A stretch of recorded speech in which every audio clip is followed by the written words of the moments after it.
I think there's been a decent amount of literature, both peer-reviewed literature and just so many projects that have happened trying to think about high-impact practices in learning. We haven't really synthesized that literature in a way that makes sense for particular populations. I think that I continue to hear, especially for students of color, these high-impact practices really work to increase retention, persistence, completion, and we know that. But then I also see the data that says that not enough students of color are actually accessing these high-impact practices. And so, that's great that the ones that do get that, but apparently there's not enough.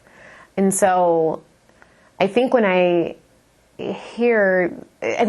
been hearing the same pieces over and over, and I keep saying, like, what's next, right? And I think that institutions are starting to take some of that information, again, think about their own students. What I've been hearing is, particularly for, say, undergraduate research, our students don't have equal access to instructors. And so now they're taking some of these ideas back and then saying, how do we get students who may not have had those relationships before to then start to have some of those, so potentially that opportunity then opens up. I think the space is wide open for more analysis and synthesizing. I don't know that we necessarily need to collect more data because we have a lot of it here.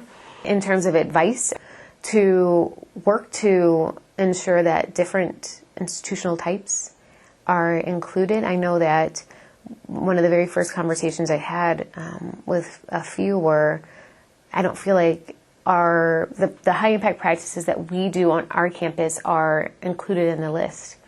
And this was particularly for community colleges. And so SESI, the Community College of Student Survey Engagement, created their own list of high-impact practices particular to that institutional context. And so perhaps there's more that can be done, and that it's not just this list. And I think if you talk to anyone that helped with that list, they're like, it's not just these 11. In fact, like, don't even think about the list, right? What are those practices that include those 8 elements that Koo and O'Donnell identified as these are the ones that lead to high impact practices?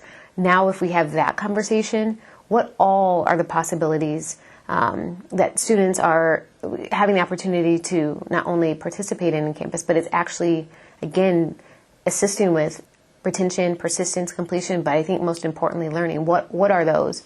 So trying to have more of that conversation when we talk about high impact practices and not just narrow it would be something that I think would assist.